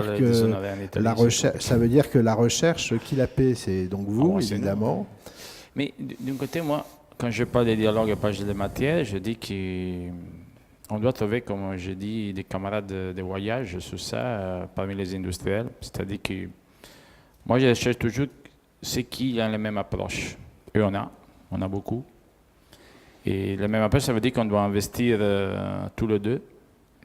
Parce que moi, je ne peux pas me substituer à l'industriel. Parce que quand je dis qu'il y a une richesse de recherche qui développe seulement une partie d'un produit, mais qu'il y a beaucoup d'autres choses derrière, ça veut dire ça. Ça veut dire provoquer une question qui naturellement, pour moi, doit sortir par un projet ou par qu'il soit un projet de concours, qu'il soit un projet. C'est une question que nous voyons qu'il manque, ou qui nous refusons, qui doit être toujours obligé. J'ai fait cette petite bataille, par exemple, avec toutes les boîtes industrielles mondiales. Ils font cette bataille entre eux pour faire la pièce plus grande du monde. Je dis, arrête, il n'y a pas besoin d'avoir la pièce plus grande du monde. Mais si vous voyez, tous font la pièce 3x6. Il n'y a pas besoin de cet espace-là, c'est difficile à la transporter. Mais à côté, derrière cette recherche technique, il y a des innovations très fortes. Alors je dis, arrêtez, pourquoi pas travailler sur une chose plus petite, qui c'est compliqué parce qu'il va contre votre production, la troisième dimension, qui ça veut dire réagir à la lumière, parce que c'est différent, parce que notamment la terre cuite, c'est pas fait pour avoir ce type de variation, parce que quand tu vas la cuire, c'est compliqué. Mais on est arrivé, moi j'ai mis en concurrence 5 boîtes italiennes, à la fin elle est sortie Casagrande, il est réussi parce qu'il a eu le même engagement sur ça. Et après on a fait une pièce 10 pour 20, après on a vu qu'on pouvait devenir en façade ventilée, après on a vu qu'on peut devenir autre chose. Et après on a commencé à dialoguer avec l'artiste et les choses. C'est-à-dire qu'ils ont changé à travers la matière le processus culturel qui est à côté de son marché, qui doit faire 100 000 m² pour tous les centres commerciaux, il fait l'argent. Pourquoi pas ne mettre pas en valeur quelque chose qui existe? Et ça appartient à tout. Tous les grandes boîtes, ils font ça, pas seulement les grandes boîtes. Ça veut dire que quand je dis qu'on doit trouver l'occasion du projet, c'est comme dit, c'est les matchs sur lesquels on peut faire vraiment comme la défi. Et l'important de pratiquer la réalité pour faire la richesse, c'est important parce qu'on peut vérifier exactement ce qui se passe et on doit travailler dans le temps. Pour arriver à la façade de Rome, il n'arrivait pas à la façade de Rome sans la façade de Brescia, il n'arrivait pas à la façade de Brescia sans la pièce 10 pour 20. C'est-à-dire que pour arriver à Rome, ils sont passés 8 ans. Mais avant, on a fait des petits projets pour essayer des choses. Ça nous permet d'avoir confiance avec l'industriel, parce qu'au début, l'engagement peut être un peu plus réduit et c'est nous qui devons être plus engagés. Et l'autre, nous avons avoir le courage de les pousser dans les projets, comme encore plus dans une innovation technologique encore plus forte comme ça. Mais par exemple, maintenant, nous avons commencé tout en recherche avec Italcementi sur le béton biodynamique, comme ça s'appelle, qui c'est une chose un peu différente parce qu'on utilise plutôt pas une partie chimique, mais on utilise surtout la pierre comme ingrédient qui permet d'avoir pas de modifications dans le temps et qu'à la fin, il fait des pièces exactement qui redonnent en valeur au béton qui, dans les dernières années, s'est perdu en Italie. Et mon réflexion, ça part de quoi? De nouveau dans l'histoire. Jusqu'à l'année 70, toutes les grandes boîtes industrielles faisaient des bâtiments de logistique extraordinaires. Snaidero, il a travaillé avec des grands designers, des grands architectes. Il s'est perdu sa culture-là. Ils sont arrivés à faire des plaques en béton, de n'importe quoi, qui, sans architecte, ça rien. Redonner dignité à ça, avec un produit qu'aujourd'hui, à un niveau de recherche, on peut être qualitatif, pas cher, performant au niveau technique, c'est la petite bataille que nous sommes en train de faire avec ces projets. Parce que ce n'est pas suffisant que ça existe dans les marchés pour faire en manière que les maîtres d'ouvrage le comprennent et qu'on peut l'utiliser. Alors on a de nouveau besoin du projet. C'est le projet le défi. C'est ce que j'appelle, on doit avoir une vision, mais on doit pratiquer la réalité. Si on arrive à porter dans la réalité la vision et la défi des choses, alors les choses, ça passe. Je veux pas dire que maintenant, la céramique, comme nous avons commencé à l'utiliser, est rentrée dans les paysages. Mais nous n'avons pas inventé rien. J'ai dit, nous n'avons pas inventé rien. Nous avons seulement recommencé à répondre un dialogue qui s'est arrêté pour 20 ans. Parce que je vous porte une réflexion. Si vous allez à Milan et vous regardez tous les bâtiments moins connus, vous comprenez que chaque bâtiment, il y a une façade en céramique tout différent par l'autre. Donc, c'est-à-dire qu'il y avait une période où l'industriel, il faisait n'importe quel dessin, n'importe quelle difficulté, parce qu'il était dans la culture de le faire. Il s'est perdu pour faire des façades terribles, moches, sans identité, sans réflexion, et tout fait ça. Ça veut dire qu'on a cherché de récupérer ça et de l'introduire en matière qui appartenait au paysage. Et ça veut dire pour toutes les choses. Ça veut dire que c'est une approche. Mais la chose importante, c'est mettre sur la table, reporter autour de la table tous les acteurs du processus. Moi, j'ai besoin d'un industriel. L'industriel a besoin d'un architecte. L'entreprise a besoin de ce dialogue. Et le maître d'ouvrage, s'il veut faire quelque chose qui donne en valeur à un patrimoine, il a besoin de ça. Donc, à la fin, ça ne devient pas plus, comme dire, une partie des recherches qu'on met à côté, mais ça devient une approche quotidienne, culturelle. Tu mets tout sur la table. Et chaque fois, ce n'est pas une question d'inventer, c'est une question de trouver la modalité différente qui puisse faire ça et qui rentre dans les contraintes. Si on arrive ça, et on doit arriver ça, parce que nous avons seulement cette possibilité de nous exprimer, alors on pourra faire toujours en plus des innovations plus fortes. On pourrait vraiment faire des recherches qui vont vers les nouveautés, mais en même temps, changer comment dire, la qualité des choses et de mettre en valeur ce qui existe. Et ça, c'est le rôle plus responsable que je crois comme architecte nous devons avoir. Mais alors, une question qui vient tout de suite, ça s'adressait aussi à vous, hein, industriel, c'est comment, avec le système de l'appel d'offres, surtout quand on est dans un appel d'offres public, ce travail, enfin, peut-on garantir que la recherche qui a été faite avec l'industriel et vous, dans votre agence, puisse se retrouver prescrite, retenue à l'issue de l'appel d'offres? Oui, c'est vrai que c'est un problème, et c'est peut-être un problème différent en Italie et ici. Parce qu'en Italie, les entreprises s'engagent d'une façon... D'abord s'engagent. Quand on a travaillé en Italie, par exemple, l'entreprise a fait des trucs qui, ici, pouvaient pas être acceptés parce qu'ils ne correspondaient pas au DTU. Mais là-bas, l'entreprise s'est engagée à garantie. Et donc, du coup, on a pu faire des trucs qu'ici, on n'aurait pas pu faire. Et donc, ça donne plus de marge de manœuvre. Ici, il faut avoir toutes les garanties, être passé par le CSCB, ça coûte hyper cher et surtout, ça prend beaucoup de temps. Et ça, c'est un point. Le deuxième point, c'est qu'effectivement, il y a cette question de l'appel d'offres. Par exemple, le procédé qu'on développe avec Terreal, ça coûte cher d'aller faire des filières spéciales en terre cuite. Il y a des moules, c'est injecté, etc. Et, donc la pièce spéciale qui va servir, qui va être dessinée pour, elle coûte cher à faire. Donc ils peuvent le faire s'il y a un projet. mais encore faut-il gagner un projet avec le procédé. Donc on peut pas, par exemple, décider un truc avec des motifs très jolis s'il n'y a pas de projet derrière. Là, on a adapté un modèle existant dans ce qu'on a vu, mais dans notre projet d'innovation, il y a des motifs particuliers qui ont un rôle particulier. Mais ça, l'industriel ne pouvait pas investir là-dedans, c'était trop cher tant qu'il n'y a pas de projet. Et pour faire un projet avec eux, ça passe par l'appel d'offres. Donc ça veut dire qu'il y a un maître d'ouvrage qui va faire un appel d'offres, ça ne tombe pas forcément sur Terreal. Donc du coup, le partenariat avec l'industriel ne marche pas à tous les coups, quoi. En fait, c'est assez rare qu'on puisse maîtriser.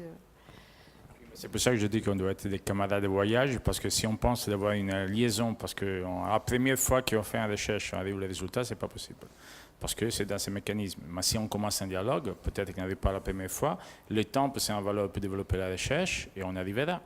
Parce qu'après, il arrivera aussi peut-être avec une recherche qui ne sait pas plus à travers l'architecte. Mais l'industriel, on doit croire qu'il peut perdre un petit peu de temps, dans le temps, à travers des intuitions des choses. Moi, surtout pour dire oui, c'est possible, pas possible, parce qu'aussi dans le temps, la recherche, ce qui est possible aujourd'hui, peut-être un jour, ça devient encore plus possible. C'est pour ça qu'on doit trouver quelqu'un qui part, comme dit, il est sûr qu'on fait ça, je l'ai fait, j'investis seulement sur les projets. Les projets sont utiles pour les démontrer. Après, je dis, moi, on arrive jusqu'au développement. Après, quand on commence sur les marchés, c'est aussi un parti commercial que c'est l'industriel qui doit faire. Oui, alors nous, on fait ce qu'on peut en prescription au départ. Après, les appels d'offres, c'est vrai que parfois, on est sûr de gagner le projet et puis à la fin, on est des prescrits. Et voilà, ça arrive à tout le monde, hein, je pense. Après, nous, la difficulté, c'est vrai que pour certains projets, on est prescrit et on est sûr d'être retenu. Et puis, c'est le transformateur qui met en place la matière, qui lui s'est dit ça se verra pas trop si c'est pas du Ferrari, on va mettre autre chose. Donc ça nous est arrivé aussi. Donc maintenant on est obligé de marquer nos matériaux parce qu'évidemment aucun autre n'étant précontrait, les résistances ne sont pas les mêmes. Et par rapport à la recherche, c'est vrai que nous on est souvent très demandeurs de moutons à 5 pattes, hein, c'est vrai, parce que un archi ou n'importe qui vient avec un projet en nous disant il nous faut ça, ça nous permet aussi, nous, dans le temps de la recherche, de trouver d'autres applications éventuelles, de progresser sur d'autres projets qui n'avaient absolument rien à voir, mais qui nous permettent de... Donc c'est pas un seul projet, je pense, pour l'industriel, c'est un projet qui nous apporte des solutions, même parfois pour d'autres choses, quoi. Enfin, à Anish Kapoor, on a bossé 14 mois, ça a été... les coloristes se sont arrachés les cheveux, mais ça nous a permis de progresser considérablement. Ça nous a coûté très cher, bien sûr, très cher, hein. Payer 14 mois de recherche, voilà, mais d'abord en retombée, et c'est ce qu'on disait tout à l'heure, c'est...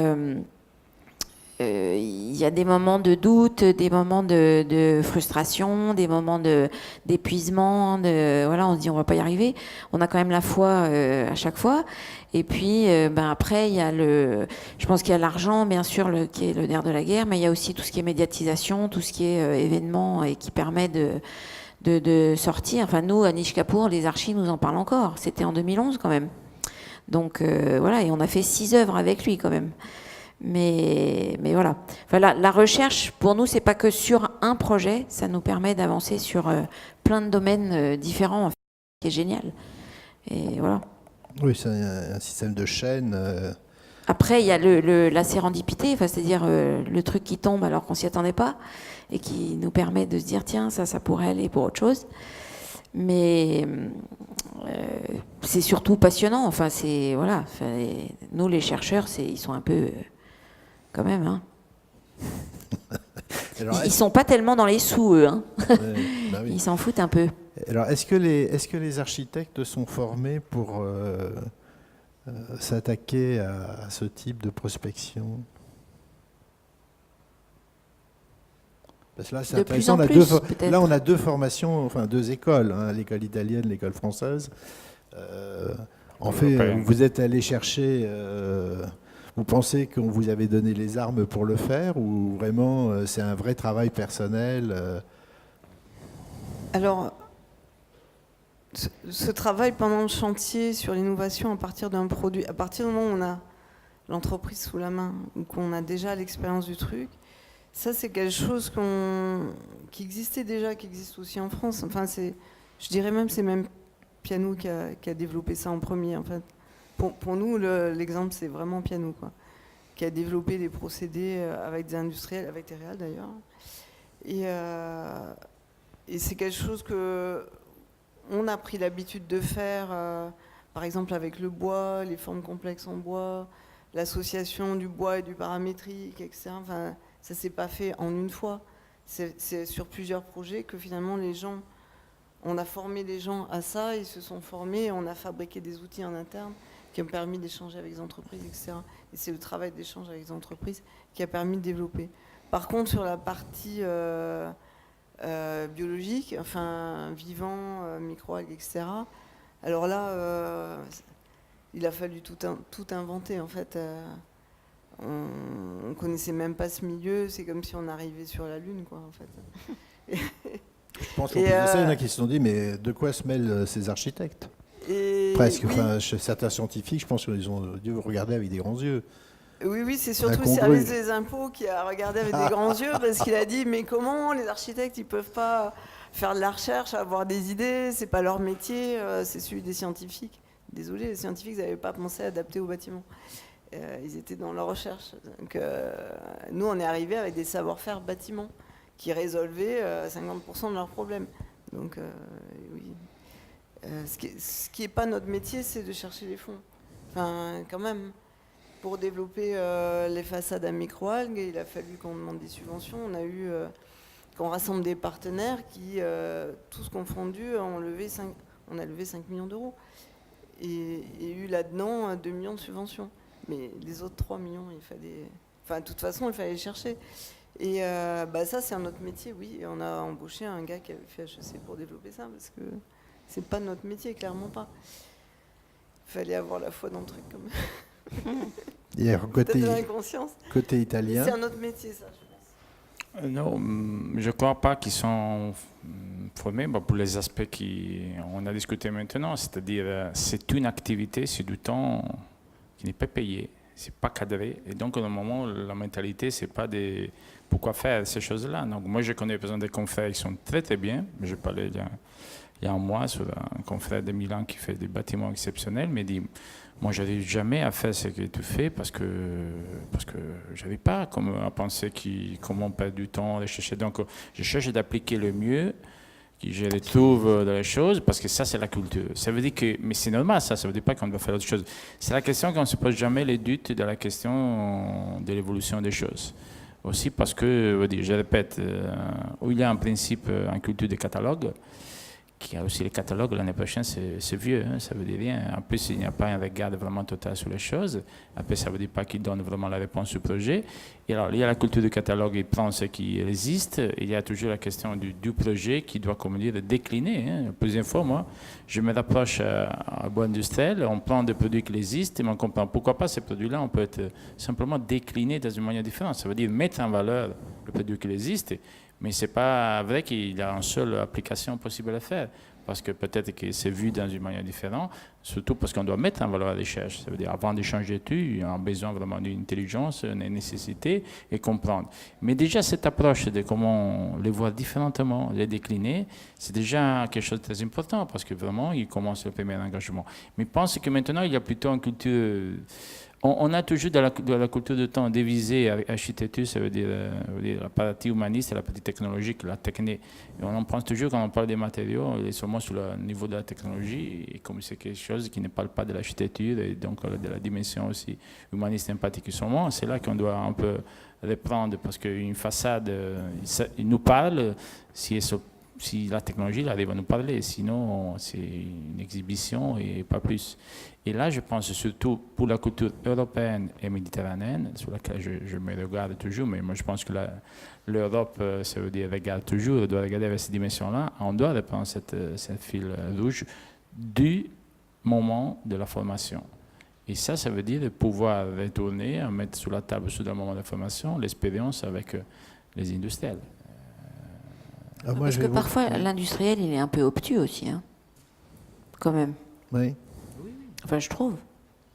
S'il Bah, m'entendait à la Tour du Pin, il serait furieux. Mais je pense que nous, on voit avec notre outil de fabrication, et on se dit, ben, on va pas y arriver, ou ils sont fous, etc. Et donc, il faut que l'archi soit aussi convaincant, et il faut qu'il y en ait un qui ait quand même un peu envie chez nous de se dire, bon allez, on tente le coup, quoi.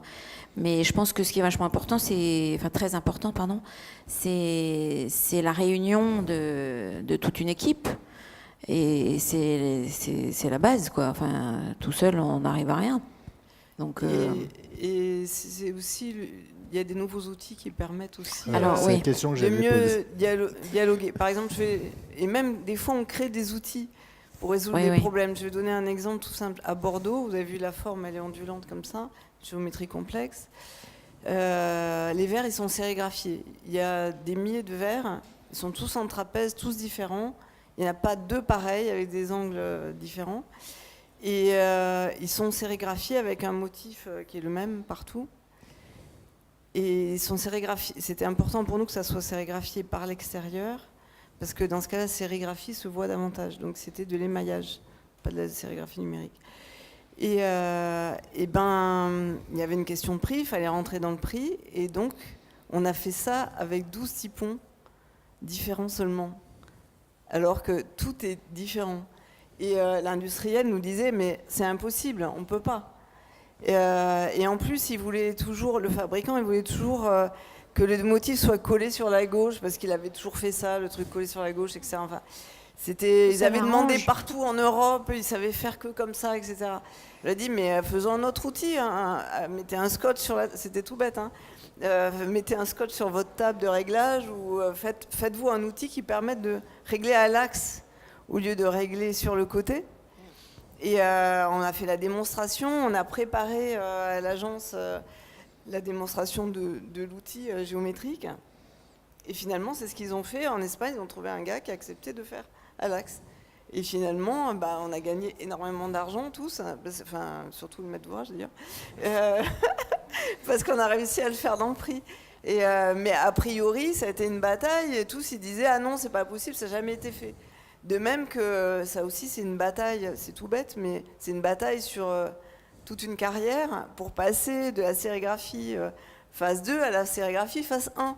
Parce que la sérigraphie blanche phase 1, elle fait un effet qui dépote, phase 2, c'est mort, on voit rien. C'est caché par le verre.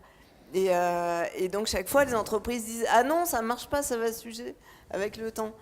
Alors bon, il se trouve que chez Xtu, ça fait 20 ans qu'on le fait, donc on sait que ça reste et ça tient. Et maintenant, on peut le dire qu'on l'a fait 10 fois déjà et que ça marche. Donc maintenant, on arrive à l'avoir facilement. Avant, c'était pendant des jours et des jours que l'entreprise nous disait « Ah non, ça ne marchera pas ». Et voilà, mais en fait, ça se construit comme ça. Et c'est pareil pour la géométrie. Quand on a travaillé sur notre projet en Corée, c'était la première fois qu'on travaillait sur des géométries complexes. C'était le moment où commençaient à apparaître les robots de découpe. Et jusqu'alors, les questions de bardage, c'était travailler sur le thème de la récurrence, il fallait toujours la même chose, toujours les mêmes motifs, etc. En Corée, on a toutes les pièces sont toutes différentes, arquées dans les deux sens, avec des motifs qui sont tous différents, etc. On a généré le tout à l'agence, puisqu'on a fait les plans d'exécution du projet, ce que fait d'habitude l'entreprise, c'est XU qui l'a fait. Et ça a été possible par les robots de découpe. Et fort de ce savoir-faire là-bas, eh ben, on l'a importé à Bordeaux, on n'avait plus besoin de batailler pour dire à l'entreprise c'est possible, etc. On l'avait déjà fait. Donc on a pu innover sur d'autres choses, et, puisqu'on avait réglé la question de l'étanchéité, la question des découpes numériques, etc. Et on a pu innover sur le bois, et chaque fois on fait un petit pas, et la fois suivante on fait une autre innovation. C'est ça, c'est un projet qui permet de travailler sur un autre en fait. Enfin, Oui, et puis c'est vrai que l'industriel a toujours, voit toujours son process. C'est Arnaud qui raconte cette histoire sur la fameuse brique de verre 45 cm par 45 cm pour la maison Hermès à Tokyo. Et le fabricant disait mais c'est impossible parce que, bon, et à un moment donné, au bout de plusieurs mois, Piano a dit mais enfin, quel est le problème? Il est allé sur place. Et en fait, le problème, c'est qu'il voulait fabriquer cette brique de verre avec ça se fabrique par moitié, et donc il fallait que les deux moitiés soient identiques.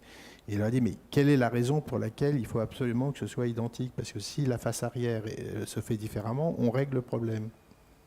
Ce qui paraît invraisemblable, c'est mais ils avaient tellement l'habitude de fabriquer depuis des décennies leurs briques de verre de la même façon qu'ils n'avaient même pas envisagé cette possibilité. Bon, c'est assez amusant, mais c'est le petit grain de sable qu'on vient mettre et qui d'un seul coup va basculer et permettre de faire évoluer le produit. Oui, mais on doit l'accompagner. C'est-à-dire Voilà. quand je dis qu'on a besoin du temps, je répète qu'avec la céramique, on a commencé avec un produit 10 pour 20. C'était calme, c'est simple, on pouvait le faire, on pouvait perdre du temps. Après, on a lancé plus haut, fait une pièce pour faire une façade ventilée, 60 pour 60 comment. Après, on dit on a inventé un joint zéro pour le figer. Après, ça veut dire qu'aussi l'industriel comprend que la première phase, que c'est un moment de recherche aussi pour nous, pour comprendre si la chose ne marche pas, ça peut être pas un grand investissement pour comprendre. Et ça commence le dialogue. C'est pour ça qu'on comprend si on se passe le ballon à l'autre pour voir. Et c'est ça qu'on doit faire. Parce que ça devient l'habitude. Ça ne pose pas plus la question qu'on doit arriver les projets exceptionnels pour le faire. Et ça, c'est important parce que ça devient un processus culturel. Si ça devient un processus culturel normal, on change tout. On ne va pas vous frustrer davantage et on va vous donner la parole pour savoir si vous avez des questions à poser à nos trois intervenants, parce qu'il faut que ce soit aussi un échange.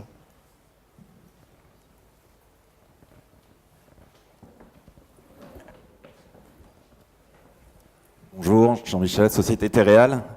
Je voudrais juste revenir sur ce que vous avez dit tout à l'heure. Terreal, c'est un fabricant de produits terre cuite, et dans notre terre cuite, on a notamment la façade. 40% aujourd'hui des produits qu'on vend ces 2 dernières années sont des innovations, soit innovation produit, soit innovation teinte. Pour aller un petit peu dans votre sens, effectivement, nous, l'industriel qu'on est Terreal, on est fortement à l'écoute un petit peu du client, de l'architecte. On partage, on échange, et c'est sûr que si on regarde que d'un process industriel, on n'avancera jamais, parce que l'outil, vous l'avez dit tout à l'heure, c'est compliqué, et on a aussi besoin de surface. Bien évidemment, si on n'a pas fait plus de développement sur le projet qui nous concerne, tout simplement, on a besoin de quantité pour pouvoir amortir la filière. Et ouais, je crois que la chose la plus importante, effectivement, c'est qu'on partage beaucoup avec nos architectes, parce que c'est les clients, et on veut aussi se projeter sur l'avenir. C'est quoi que vous voulez dessiner demain? Quels sont les produits qu'on pourra retrouver demain? Et ça, je pense que c'est important. On travaille aussi, on est en train de travailler aussi avec les écoles d'architecture pour leur montrer un petit peu dans les futurs architectes comment on peut collaborer entre un industriel et un architecte. Comment on peut élaborer un projet. Voilà. On n'arrive pas chez un architecte pour leur dire « je vous présente nos produits, ce qu'on sait faire ». On a aussi besoin de savoir ce qu'eux, ils ont besoin d'entendre et ce qu'ils attendent de nous. Voilà. C'est un petit peu le message que je voulais faire passer aussi. Oui, c'est vrai que l'industriel ne peut pas non plus tout changer du jour au lendemain. Hein. Nous, là, par exemple, on est en train de concevoir notre 4e ligne d'induction. On n'a que 3 lignes d'induction, en fait, hein, depuis le début. Et c'est plus de 15 ans de travail, de recherche, de bureau d'études, de mise en place et plus de 6 millions d'investissements. Donc c'est sûr qu'on ne peut pas du jour au lendemain non plus tout faire aussi facilement que certains peuvent l'imaginer. Moi j'ai parfois des archis ou d'autres qui me disent « Ah mais vous aurez me faire un petit échantillon juste avec telle couleur ». Ben, c'est pas possible, quoi. Enfin, il faut au minimum 300 mètres linéaires, il faut, voilà, enfin, donc ça, c'est... Mais en revanche, travailler sur le projet, c'est super.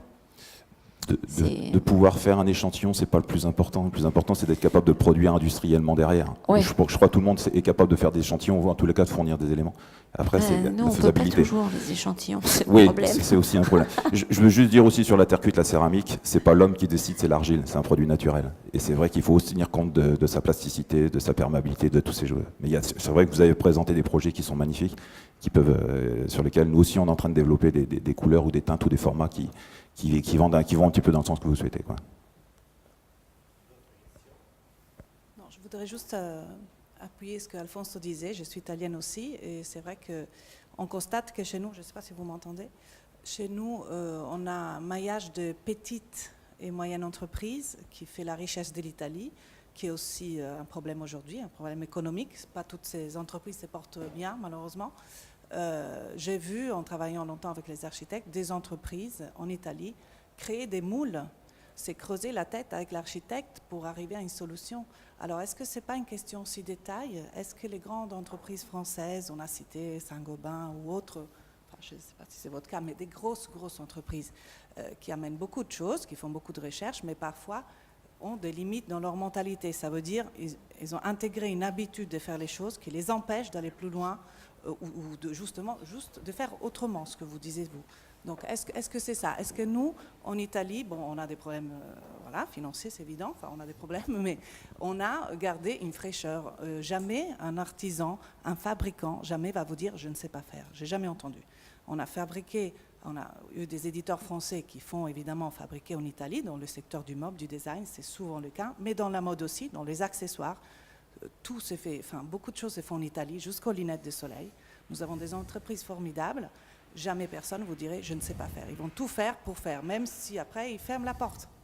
Hein, voilà, c'est un risque, c'est peut-être pas la bonne vision, mais voilà, c'était une petite provocation pour savoir est-ce que la grande industrie n'a pas un frein. À un moment donné, ça devient une contrainte, le fait de être toujours dans les chiffres et moins dans la créativité. Voilà.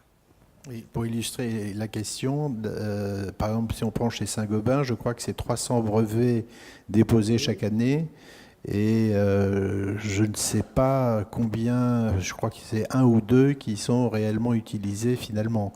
Et avec une mise en route des produits très très longue, y compris quand ce sont des produits qui sont existants dans certaines de leurs filiales pour les importer en France ou dans d'autres pays que celui de la filiale. Bon, moi, je crois qu'il soit, je peux dire, après 10 ans que je suis en France. Tu as posé une question au début. Pourquoi, à la fin, on est arrivé à Marseille à travailler sur les parties délicates avec des entreprises italiennes? 7 pour l'exception. Parce que quand j'ai commencé le chantier, Vinci, qu'il avait accompagné les pros, donc il connaissait bien les projets, il a commencé à dire moi, je n'arrive pas. Je n'arrive pas sur tous les sujets. Je dis, comment on n'arrive pas? On a chiffré ensemble, on a regardé ensemble. Et me portait sur la table toujours des sous-traitants qui faisait une proposition qui est complètement différente au projet. C'est-à-dire, oui, ça on peut le faire, mais la menuiserie, ça veut dire avoir 4 lignes verticales. Mais c'est pas possible. Et alors, bon, après 6 mois, j'ai dit, on peut, parce que ici, la différence, c'est qu'en Italie, on arrive à l'appel d'offres avec un CSTP, un système de prix qui est établi avec des règles. Ce n'est pas fait par des économistes sur l'évaluation du marché. C'est confortable, c'est une modalité sur laquelle on doit être écrit. Et comme tu as bien dit, dans les chantiers, pendant les chantiers, on peut continuer encore à travailler dans les mêmes contraintes, mais on peut travailler, peut trouver la solution. Ce que j'ai vu ici, c'est que ce qu'il est décrit n'est pas jamais bien décrit. Ce qui est jamais porté, il a toujours un rapport pour le changer, c'est jamais quelque chose qu'on peut vraiment évaluer techniquement. Et alors, à la fin, seulement quand on a porté quelqu'un qui est entré dans les prix et qui faisait le même projet, alors l'entreprise a dit oui. Mais ça veut dire que c'est une question de mentalité. Par exemple, sur la menuiserie, la différence, c'était quoi? Et ça, c'est pour étonner à ce que tu as dit, Giovanna, c'est-à-dire que la sous-traitant italien, pour bouger le vitrage, il a compris qu'il devait acheter une machine dédiée à ce projet-là qui coûtait 30 000 €, mais sur le marché de 2 millions d'euros. Il a dit oui, pas de problème. En plus, j'investissais ça et je me retrouve cette machine pour le faire. Tandis que l'autre sous-traitant qui m'est arrivé dit non, ça coûte ça plus 50 000 € pour faire ça. Et alors, l'entreprise m'a dit non, on ne peut pas faire. Alors, on doit couper le vitrage. Quand je parle d'approche culturelle, c'est là. Et il y a des petites règles, malheureusement, ici, parce qu'il n'y a pas de grands contradictoires. Plusieurs fois, ce qui est le promoteur, c'est aussi l'entreprise. Donc, il n'y a pas un vrai contradictoire qui permet de travailler sur le projet, qui certaines fois le bloque. Mais moi, je peux dire, dans une manière optimiste, qu'il est dox, ou comme Agnières, à Eiffage, on est arrivé, avec beaucoup de batailles, parce que c'est simple, on est arrivé pour le faire, et c'est important qu'on est arrivé, pas parce que moi je demandais plus d'argent, et pas parce que je fais perdre du temps. On est arrivé dans les règles. Et là, c'est la démonstration qu'on peut changer de petites choses.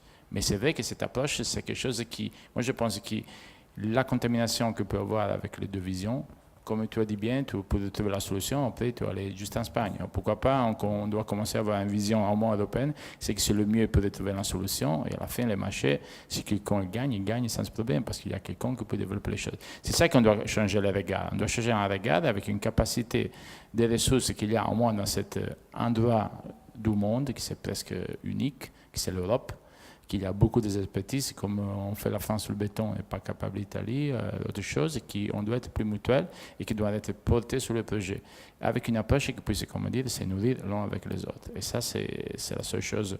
Mais on a besoin de nous pour faire la bataille, parce que sans nous qui faisons la bataille, on ne peut pas demander à l'industrie de faire ce qu'on doit faire, on ne peut pas demander à l'entreprise de ne pas gagner plus, on ne peut pas demander le maître d'ouvrage, etc. C'est pour ça que notre engagement doit être très fort, et c'est un engagement qui ne rentre pas dans le cadre professionnel avec un honoraire. C'est un engagement personnel, humain et de responsabilité. Il est l'heure peut-être encore une dernière question alors.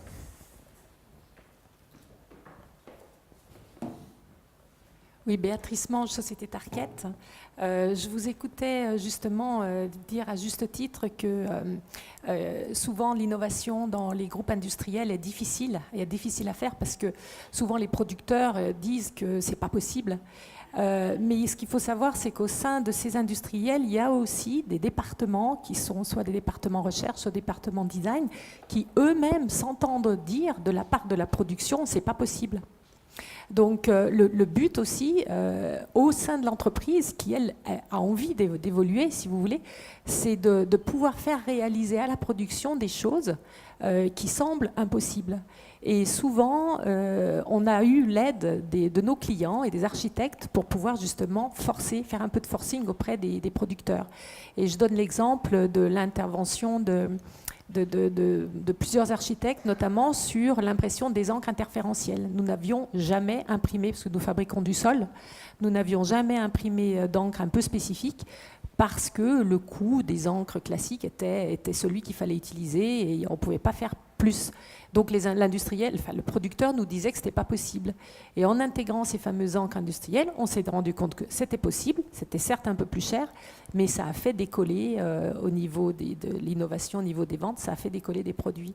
De même que nous fabriquions des produits imprimés et on a intégré des particules transparentes, translucides, opaques, pour créer des effets de matière. Justement, vous parliez de matière, monsieur, qui ont un petit peu révolutionné aussi à l'époque le revêtement de sol. Voilà, ce n'était pas une question, c'était juste un support par rapport à ce que vous aviez dit. Et bien justement, transmettons la demande des architectes, puisqu'il y a l'industriel en face de nous, sur la question des sols. Ce qu'aimeraient les architectes, c'est des sols imprimables, avec le dessin de l'architecte. Eh ben, on est tout à fait... C'est vrai que quand on cherche ça, soit c'est hyper cher, soit on ne trouve pas.